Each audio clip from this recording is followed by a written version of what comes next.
मैं डॉक्टर पुरुषोत्तम Kumar, public inter college पट्टी मोड़ा कांड। इससे पहली वीडियो में हमने आपको, जैसा कि आप ब्लैक बोर्ड पर देख पा रहे होंगे, अध्याय 4 के अंतर्गत हमने आपको जो है वो प्रवाहित जल के अंतर्गत जो है वो हमने आपको वी आकार की घाटी के बारे में विस्तार से बताया था। इसके बाद अब हम आपको नेक्स्ट जो इसी में टॉपिक है वह है आपका जलप्रपात।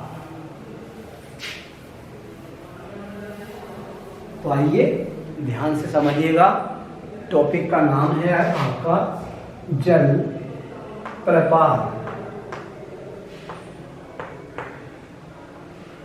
चलिएगा, ध्यान देंगे। जब नदी के रास्तों में मुलायम चट्टानों की परतें मिलती हैं, जब नदी का जल बहता है तो उसके रास्ते में जब मुलायम चट्टानें आती हैं, मुलायम सैलें आती हैं, तो क्या करती हैं, नदी का पानी जो है जल्दी काट देता है। उस पानी को जो है वह पानी जो है उस मुलायम सैलों को जल्दी काटता है, और जब कठोर चट्टानें मिलती हैं तो नदी का जल उन चट्टानों को जल्दी नहीं काट सकता या नहीं काट पाता।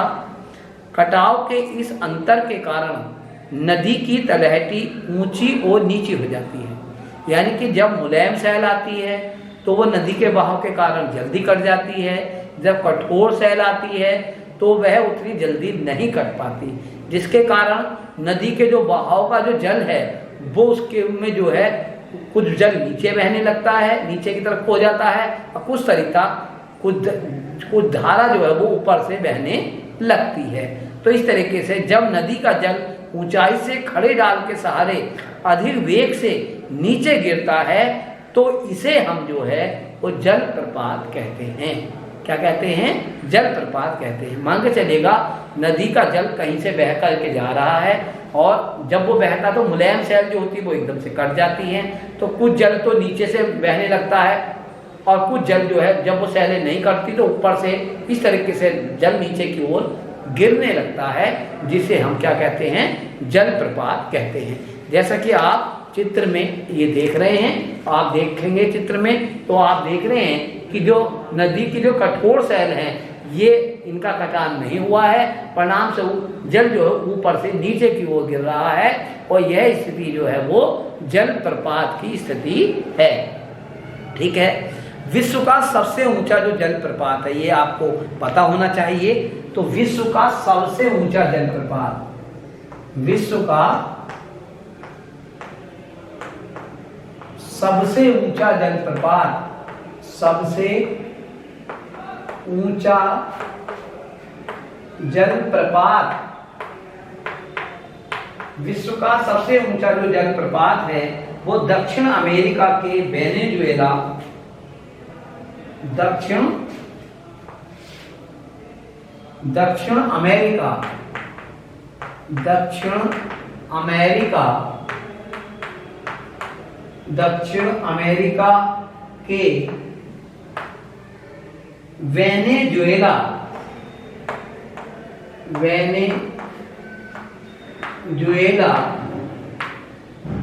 का एंजल है। वेनेजुएला का एंजल जलप्रपात जो है वो विश्व का सबसे ऊंचा जलप्रपात है। तो देखिए, ध्यान दीजिएगा, यानी कि विश्व का सबसे ऊंचा जलप्रपात कौन सा है? एंजल। कौन सा है? एंजल है। ठीक है नहीं? लेकिन ये मैंने बताया दक्षिण अमेरिका के वेनेजुएला का है। ये दक्षिण अमेरिका के वेनेजुएला का जो है वो एंजल जलप्रपात विश्व का सबसे ऊंचा जलप्रपात है। जबकि भारत के जलप्रपातों की भी हम बात कर लें कि भारत के कुछ प्रमुख जलप्रपातों की हम बात करें तो ये जो है भारत में जो जलप्रपात पाए जाते हैं, भारत में बात करेंगे तो भारत में एक तो है शरावती नदी पर जो जलप्रपात बना हुआ है, एक तो शरावती नदी पर है जोग। भारत में शरावती नदी पर कौन सा जलप्रपात है? जोग। एक है कावेरी नदी पर, कावेरी नदी पर जलप्रपात है, उसका नाम है आपका शिव सुंदरम। शिव सुंदरम नहीं, शिव समुद्रम, गलती से पढ़ दिया, समुद्रम, ध्यान दीजिएगा, शिव समुद्रम। तो ये कावेरी नदी पर है जलप्रपात शिव समुद्रम, और शरावती नदी पर जो जलप्रपात है वह है जोग। यानी कि भारत में जो जलप्रपात हैं उनकी मैं यहाँ पर चर्चा कर रहा हूँ। लेकिन विश्व का जलप्रपात की आप बात करें तो विश्व का सबसे ऊंचा जलप्रपात है एंजेल। विश्व का सबसे ऊंचा जलप्रपात कौन सा है? एंजेल। भारत की नर्मदा नदी पर भी एक जलप्रपात बना हुआ है। नर्मदा नदी पर भी जो है एक जलप्रपात बना हुआ है, वह है आपका कपिल धारा। क्या है? कपिल धारा। और एक और जलप्रपात इस पर बना है, वह है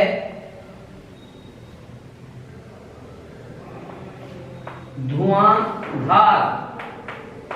यानी कि अब आप ये ध्यान लें कि भारत में जो है शरावती नदी पर जो बना हुआ जलप्रपात है वह है जोग। कावेरी नदी पर जलप्रपात बना हुआ है शिव समुद्रम, और नर्मदा नदी पर दो जलप्रपात बने हुए हैं, कपिल धारा और धुआंधार। इस तरीके से जो है आप देखेंगे। लेकिन विश्व का सबसे ऊंचा जलप्रपात जो है वो दक्षिण अमेरिका के वेनेजुएला में बना हुआ है, एंजेल। कौन सा है? एंजेल। तो आइए अब नेक्स्ट टॉपिक की आप बात करते हैं। तो अब आप ध्यान देंगे कि पर्वतीय भाग से जब जल नदी नीचे मैदानों में उतरती है, मतलब जब जो है नदियां मैदानों की तरफ बढ़ती हैं, ठीक है, तो उसकी गति मैदान में ढाल कम होने के कारण क्या हो जाती है? धीमी पड़ने लगती है। अब मैंने आपको ध्यान होगा, आपको इससे पहले वीडियो में मैंने आपको अपक्षय, अपरदन और निक्षेपण बताया था। मैंने बताया था कि जब नदियां का जो है धारा प्रवाह धीमा हो जाएगा, जब नदी, क्योंकि मैदानों में जाकर के जो है वो नदी की जो धारा होती है वो धीमी पड़ जाती है, तो ऐसी स्थिति में जो है जो नदियां अपने साथ अवसाद ला रही थी, ढो रही थी अपरदन की क्रिया के तहत, अब उसका निक्षेपण का कार्य शुरू होने लगता है। यानी कि उन अवसादों को नदियां छोड़ने लगती हैं। क्यों? क्योंकि उनका जो गति है वो धीमी होने लगती है। तो ढाल कम होने के कारण धीमी पड़ जाती है। नदियां सीधे मार्ग पर न चलकर क्या हो जाती है? टेढ़े मेढ़े रास्तों पर बहने लगती हैं। टेढ़े मेढ़े रास्तों पर क्या होती हैं? बहने लगती हैं। और इन टेढ़े मेढ़े रास्तों को हम विसर्प कहते हैं। क्या कहते हैं हम? इन टेढ़े मेढ़े रास्तों को हम क्या कहते हैं? विसर्प कहते हैं। ध्यान देने की जरूरत है कि टेढ़े मेढ़े रास्तों को हम क्या कहते हैं? विसर्प कहते हैं। तो यहाँ समझ के चलेंगे विसर्प किसे कहते हैं। कभी कभी एग्जाम में आ जाता है, तो विसर्प को समझ लें कि जो टेढ़े मेढ़े रास्ते होते हैं, टेढ़े मेढ़े जो रास्ते होते हैं, टेढ़े मेढ़े जो रास्ते होते हैं, और ये रास्ते बनते किस वजह से हैं? यानी कि नदियों का जो बहाव है वो इतना धीमा हो जाता है कि केवल जैसे ही उसे थोड़ी बहुत कोमल सहज मिलती है, उधर की तरफ को ही वो पानी की धारा मुड़ने लगती है। अर्थात जैसे ही थोड़ी भी कोमल सहज दिखाई देती है, तुरंत नदी का पानी उस ओर मुड़ जाता है। यानी कि नदी की धारा में अनेकों मोड़ पड़ जाते हैं, और इन्हीं मोड़ों को हम विसर्प कहते हैं। क्या कहते हैं? इन्हीं मोड़ों को हम विसर्प कहते हैं। यानी कि विसर्पों का निर्माण जो है वो नदी की धारा के प्रवाह के धीमा होने के कारण विसर्पों का निर्माण होता है। आइए इसके बाद हम जान लेते हैं कि विसर्प के बाद नदियां किस तरीके का, यानी कि समुद्र में नदी का जल समुद्र में गिरने से पहले भी एक प्रकार की आकृति का निर्माण करता है। यानी कि नदियों का जल और धीमा हो जाता है और वह अपने निक्षेपण पदार्थ को छोड़ता चला जाता है। निक्षेपण का कार्य नदियां शुरू कर देती हैं, और आप ऐसा मानिएगा कि नदी की जो धारा है वह कई सरिताओं में कई धाराओं में बढ़ जाती है, कई उपधाराओं में बढ़ जाती हैं और एक पंजे के आकार की आकृति ग्रहण कर लेती हैं, जिसे हम डेल्टा कहते हैं। यानी कि समुद्र में गिरने से पहले नदियां किस प्रकार की आकृति का निर्माण करती हैं, एक पंजाकार आकृति का निर्माण करती हैं, जिसे हम क्या कहते हैं, डेल्टा कहते हैं। ठीक है नहीं। लेकिन अब आप यहाँ पर मेन बात क्या है, मेन समझने की आपको आवश्यकता क्या है कि जो भारत में जो गंगा और ब्रह्मपुत्र नदियां हैं, यहाँ समझने की आवश्यकता है कि गंगा और ब्रह्मपुत्र की जो नदियां हैं वो डेल्टा, जो संसार का सबसे बड़ा जो डेल्टा है वह बनाती है। तो ये संसार का सबसे बड़ा डेल्टा जो बनाती हैं वह नदियों के नाम आपको याद रखने हैं, गंगा और ब्रह्मपुत्र। ये पश्चिम बंगाल के नीचे जो है अंत में जाकर के जो है वो समुद्र में जब नदियां गिरने से पहले एक पंजाकार आकृति का निर्माण करती हैं, और ये वो नदियां हैं जिनका नाम मैं बता रहा हूँ, गंगा और ब्रह्मपुत्र। ये नदियां जो है वो भारत में दोनों नदियां ऐसी हैं जो समुद्र में गिरने से पहले डेल्टा का निर्माण करती है। ठीक, क्लियर आ गई बात समझ में। तो मैंने बताया कि जो नदियां हैं सबसे पहले जब वो पहाड़ों से निकलती हैं और उनका मतलब प्रभाव अत्यंत तीव्र होता है, तो ऐसी स्थिति में वी आकार की घाटी का निर्माण करती हैं।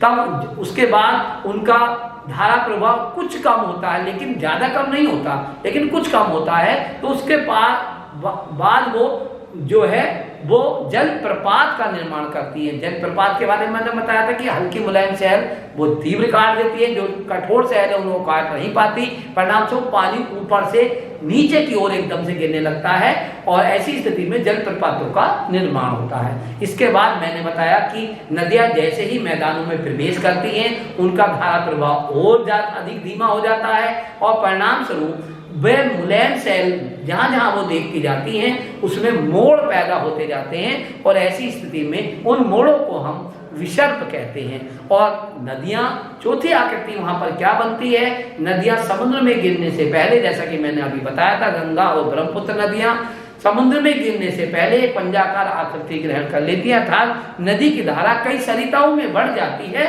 और ऐसी स्थिति को हम क्या कहते हैं, ऐसी स्थिति को हम जो है वह डेल्टा कहते हैं। तो देखिएगा, मैं किताब के माध्यम से आपको ये चित्र दिखा रहा हूं, ये आपको जल प्रपात का चित्र दिखाई दे रहा है। देखिएगा, ये मोड़, नदियों का मोड़ दिखाई दे रहा है, मोड़ को ही हम विसर्प कहते हैं। आपकी किताब में ये चित्र दिया होगा। इसके बाद आपने डेल्टाकार पंजाकार आकृति आप यहाँ पर देख रहे हैं, जिसको हम डेल्टा कहते हैं। तो मैं समझता हूं कि ये जो जल प्रपात और विसर्प और डेल्टा, ये तीनों बातें आपकी समझ आ गई होंगी। आइए अब चर्चा करते हैं भूमिगत जल की।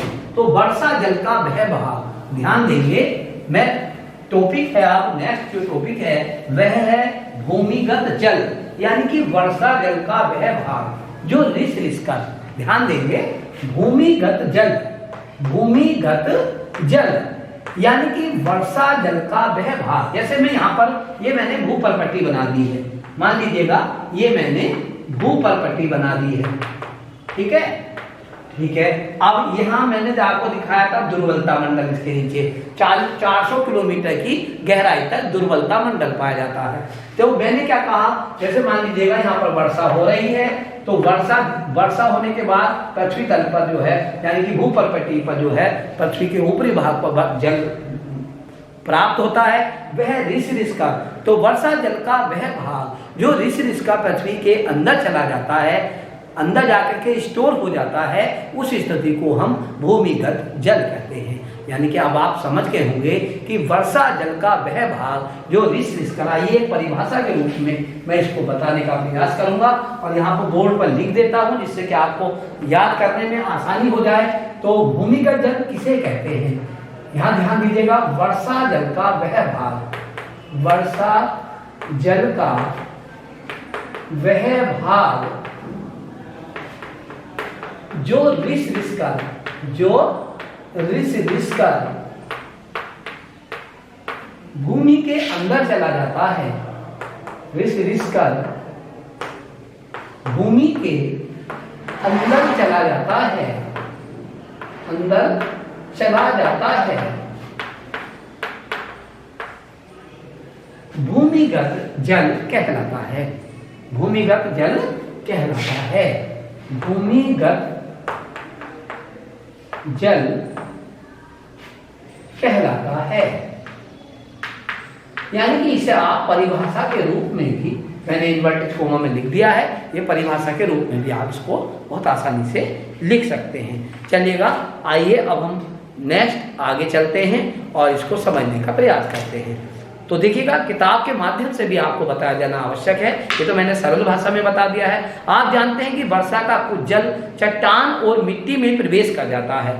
पहाड़ों में कहीं कहीं चूने की चट्टानें मिलती हैं, जिसमें जल रिसकर चट्टान के भीतर पहुंच जाता है तथा रासायनिक अपक्षय द्वारा चूने को घुलाकर बहा ले जाता है, जिससे पहाड़ों में गुफा या सुरंग बन जाती है। नीचे बनने वाली इस सुरंग की छत पर जहां पानी टपकने से चूना जमा हो जाता है, जिसे हम जो है स्टेलेक्टाइट कहा जाता है। क्या कहा जाता है?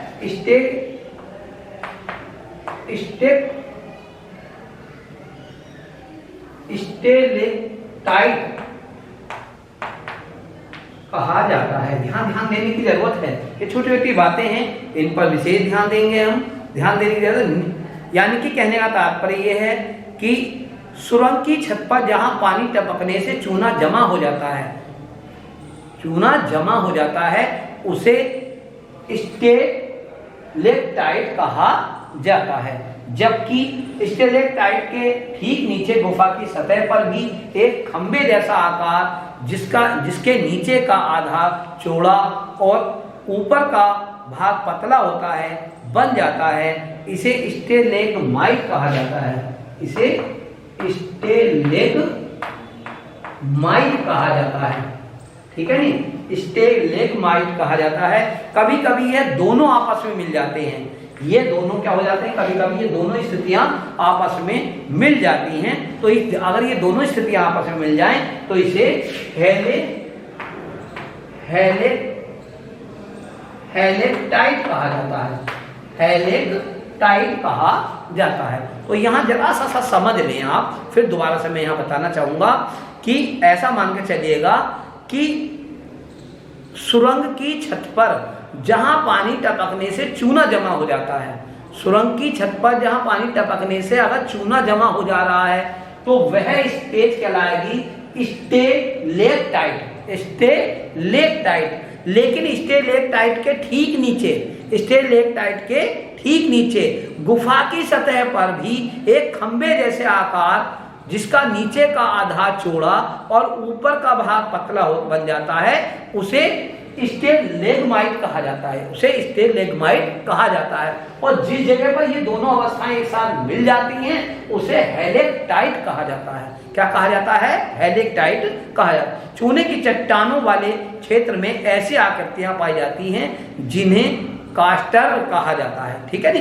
अब आइएगा, अब हम अगला टॉपिक की बात करते हैं, हिमानी की। लेकिन बच्चों, चूंकि आप कक्षा 7 के बच्चे हैं तो आपको ये अच्छे से जान लेना जरूरी है कि भूमिगत जल की परिभाषा को आप अच्छे से समझ लें। यानी कि एक बार मैं फिर बता देता हूँ कि वर्षा जल का वह भाग जो भूमि के अंदर रिस कर चला जाता है उसे हम भूमिगत जल कहते हैं।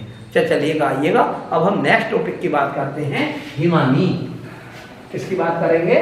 अब हम नेक्स्ट टॉपिक है हमारा हिमानी।